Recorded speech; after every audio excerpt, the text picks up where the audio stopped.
Merhaba arkadaşlar, 13. dersimize hoş geldiniz. Geçen derste nasıl hatırlıyorsunuz? İkinci üniteye geçmiştik. Biraz onun üzerinde geçelim. Ve burada neler vardı? Kelimeler vardı. Bu 4 kelimeyle sorulu yani sorular vardı. Onları sorduk. Ve hazırlık çalışması vardı ve Tophane'deki okul hakkında bilgi vermişti. Burada bir kız vardı. İsmi neydi? Kate. Kate ne yaptı? Bize ne hakkında haber verdi? Tophane'deki okulu hakkında bize bilgi verdi. Ve bu metni okuduk. Umarım siz de okumuşsunuzdur. Ve bu derste devam edeceğiz. Dil bilgisi diye bir kısım var. Oradan devam edeceğiz. خب دوستان عزیز خیلی که دریا دارن در درس دوازدهم در اونیتای دویم اومده بودیم در قسم دویم در اینجا کلمه ها بود در باره این کلمه ها معلومات دادیم و با اینها جمله های سوالی ساختیم. خب باز hazırlık çalışması گفتن یک قسم دیگر بود در اینجا چی ها هست در باره اینها در این مشق یکم دویم معلومات ها دادیم صحبت کردیم. خوب در درس سوم چی بود؟ در قسم سوم اوکوما بود و در اینجا کیت دیگه کاته گفتن یک دختر بود با ما چیکار کرد درباره مکتبش معلومات داد و در اینجا در آخر وظیفه داده بودیم دوستان عزیز.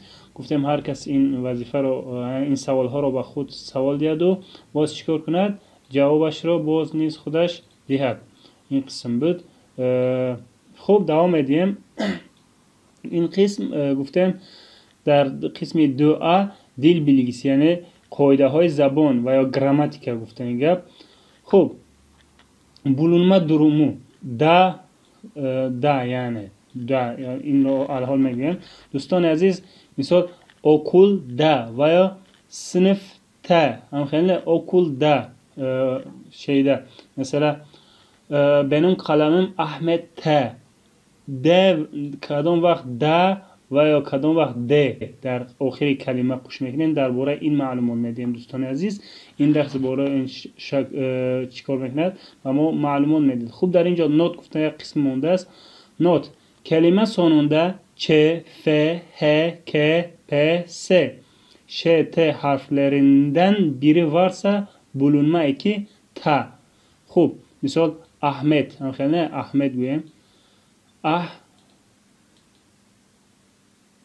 احمد. خب احمد همخیلی دوستان عزیز اگر میگود از همین کلمه یکیش در آخر کلمه آید چی خوش میکنه مثال قلم من در دست احمد است قلم من در احمد است چی خیلی میگیم این رو benim kalemim Ahmet T apostrofine Ahmet T چرا ت چونکی در اینجا حرف چی اومده است ت دوستان عزیز همین حرف ها رو باید ازیاد کنه چ ف ه ک پ س ش ت harflerinden biri varsa yani az این حرف یکیش باشد چیکار میشد گفت در آخر کلمه اکی یعنی پیوندکی تا رو خوش میکنیم و یا تا و یا ت رو خوش میکنیم.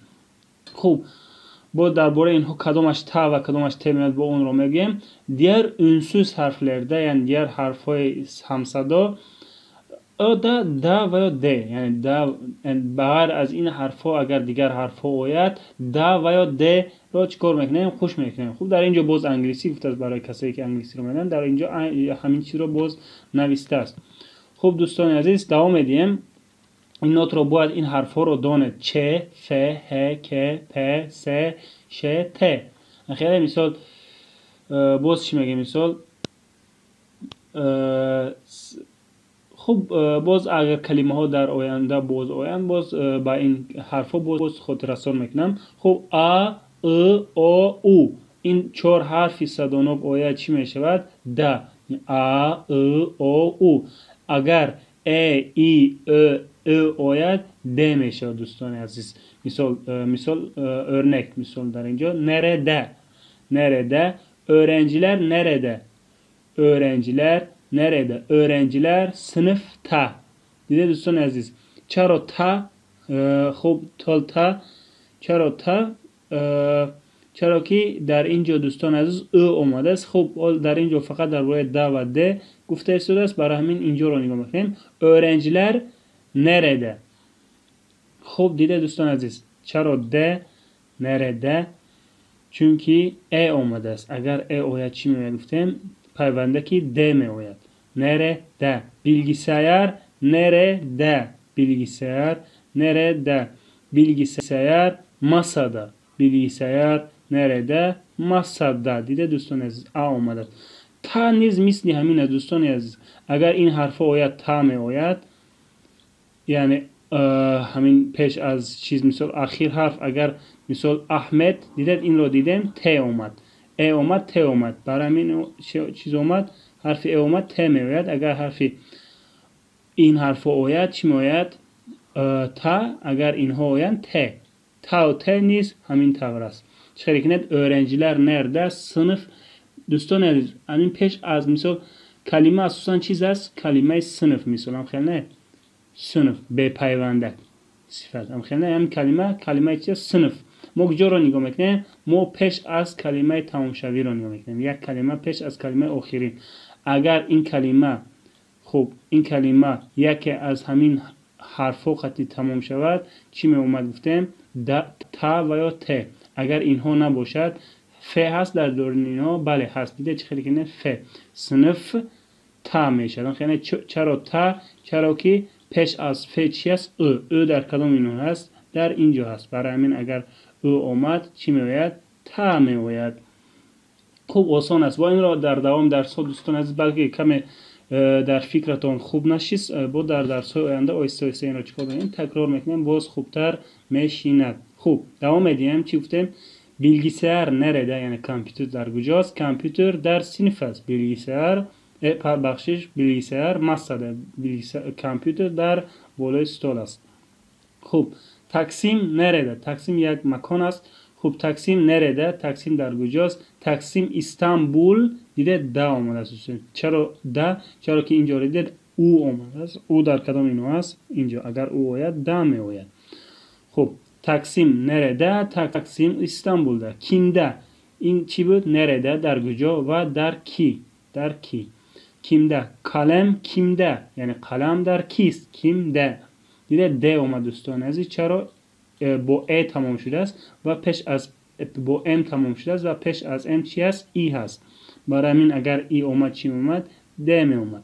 یعنی قلم kimde؟ kalem öğretmende. öğretmen دیده ده باز ده اومد. خب çanta yani sunka çanta kimde؟ kimde؟ çanta Ahmet دیده ت اومد چی میآید؟ ت. احمد ت. گفتم که یکی از این حرفا بیاید و با این حرفا تمام شود، یعنی پیش از حرف کلمه حرف تمام شود اگر این حرفا بیاید چی میآید؟ ت میآید. برای همین چی گفتم؟ احمد ت. تلفن kimde؟ تلفن مروه ده. تلفن در کیست؟ تلفن در مروه است. خب مشق پنجم میگذاریم. با فکر اینها فهمان شد دوستان عزیز. اینها رو یک چند بار تکرار کنیم. گفتیم اگر با این حرف تمام شود دا و یا تا میآید، یعنی پیش مثال پیش از حرف آخران. بله اگر با اینها تمام شود چیز میآید؟ د و یا ت. خب مشق پنجم aşağıdaki boşlukları dolduralım. چی میگوید؟ boş بودگی یعنی خالی بودگی پایان بودگی رو چکار کنیم؟ پر میکنیم. خب یکم çocuklar nerede؟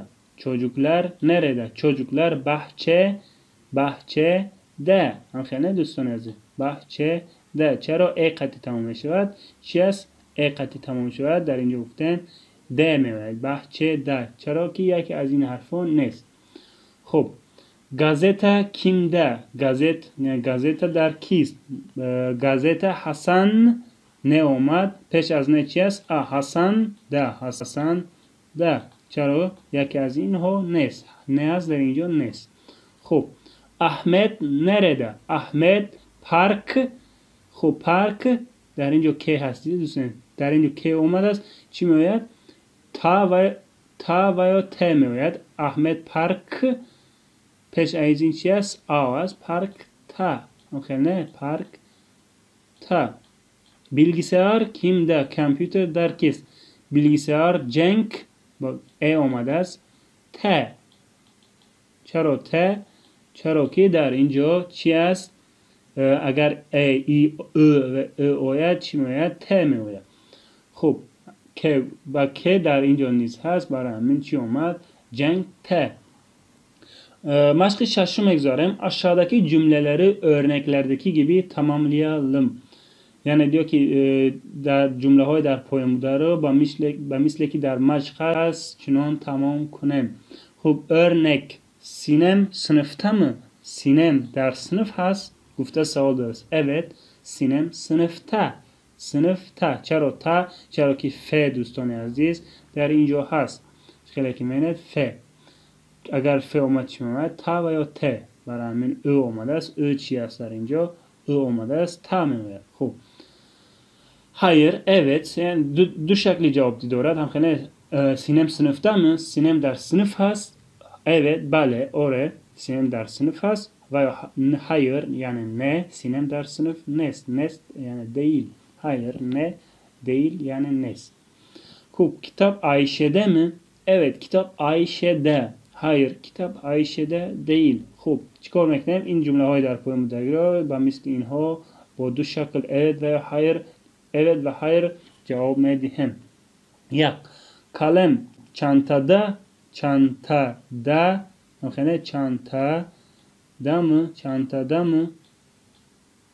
çantada mı? Hayır kalem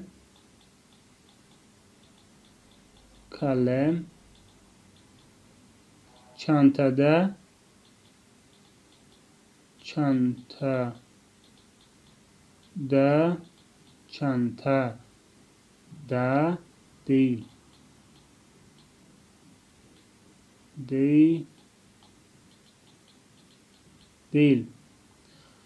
Ahmet ofis. Dire S olmadı است.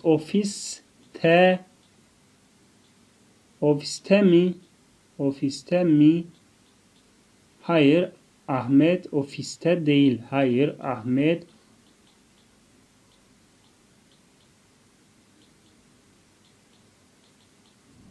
ofiste. خب خیلی زیبا من هستم دوستان عزیز. ofiste değil. چرا değil میگم؟ چرا که hayır جمله یعنی جمله چی است؟ نگاتیو است. değil. خب دوستان عزیز değil خطا نویسید. خب دیگرها شلا نویسن، من میگم شما نویسید. خب سیوم tabaklar mutfak چی میاد؟ که اومد، که در اینجاست. که اومد چی اومد؟ تا و ت اومد. mutfakta mı? Mutfakta mı? Evet. Tabaklar mutfakta. Yani Ali evde mi? Evde mi? Evet, Ali nerede? Evde. Öğrenci sınıfta mı?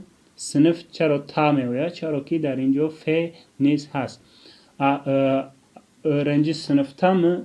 Evet, öğrenci sınıfta. Kedi sokakta mı?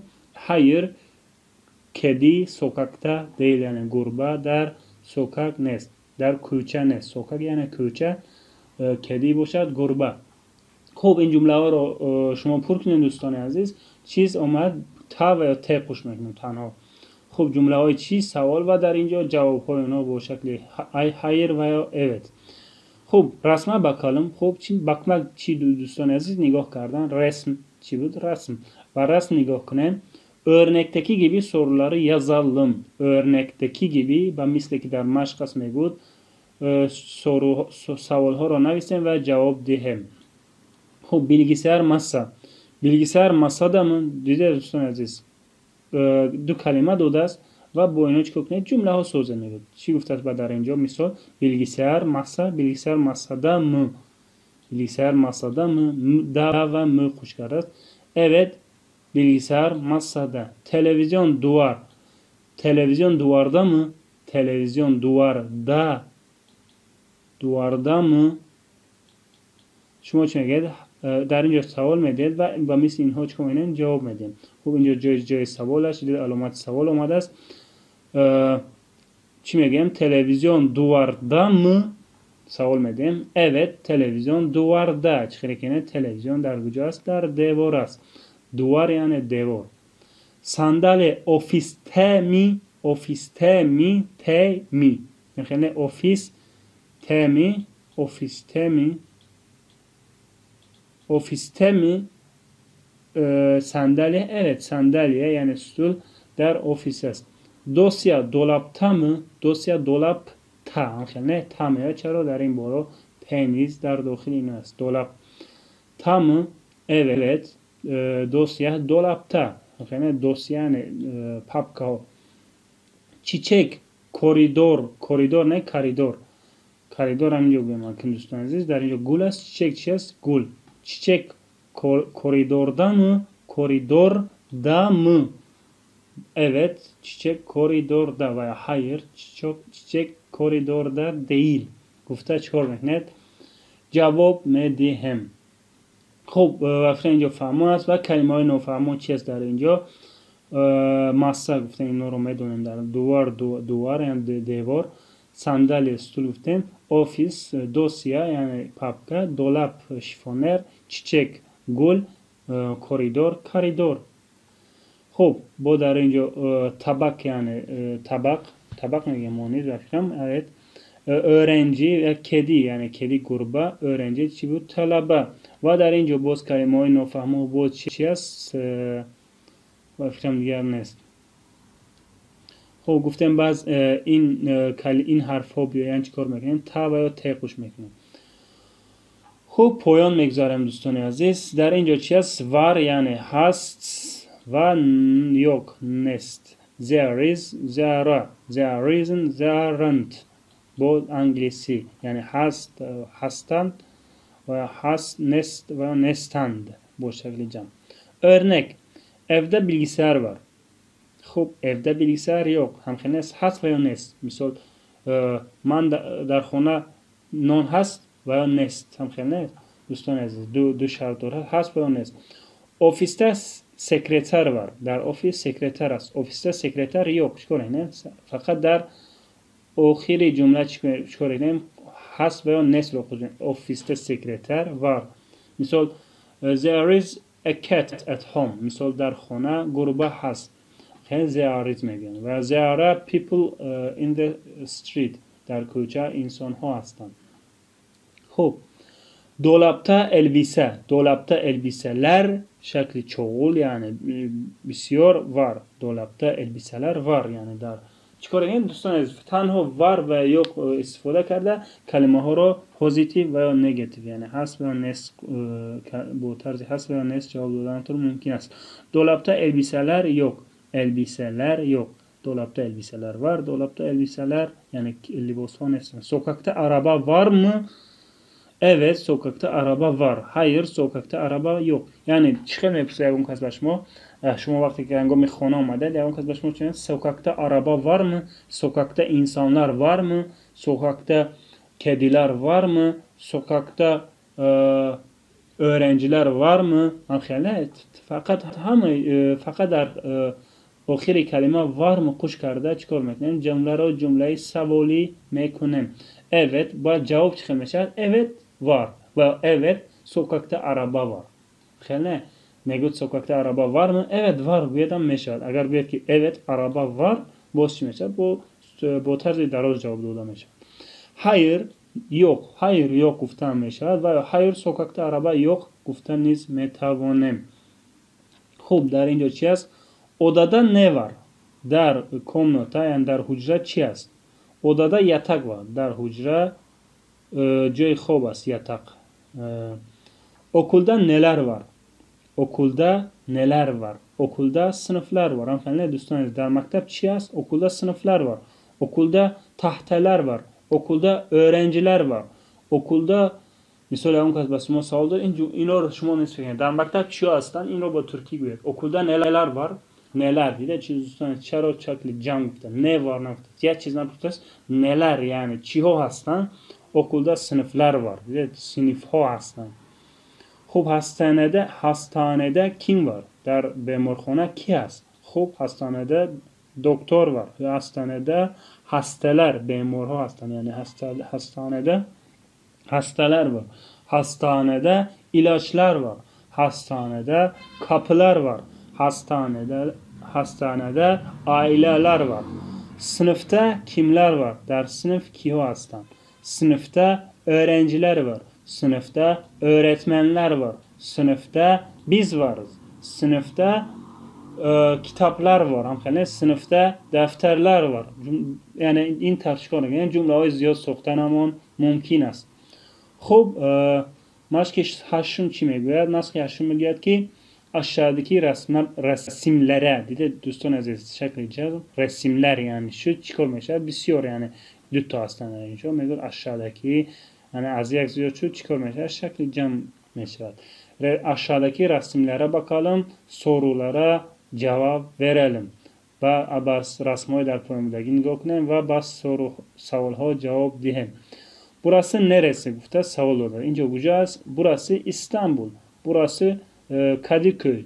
Burası Kadıköy ve burası ne bileyim bir yer işte. Burası İstanbul diyelim. Burası İstanbul. Burası neresi? Gufta savol olur. Burası neresi? Burası Taksim. İnce okuyacağız. İnce Taksim. Yaki az joyhoy ser turistlerini İstanbul. Taksim. İnce hamalar pur az insanı hast. Burası neresi ve in metro, in tramvay ki میبینید خیلی مشهور است در اونجا.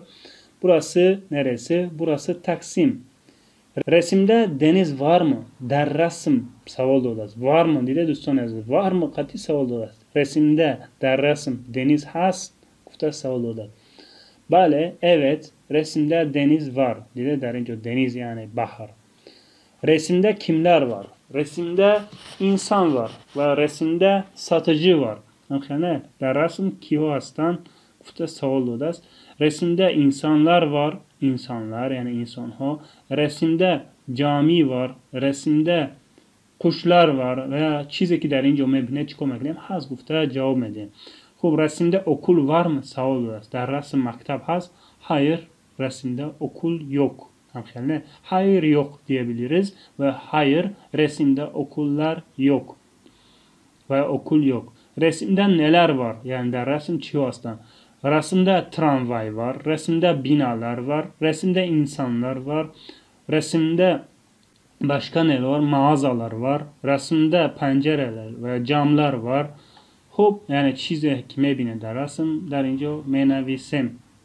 خب این مشق رو و فیلم تا به اینجا آیم دوستان عزیز بس تمامش کنیم. خب مشق نهم چی میگوید؟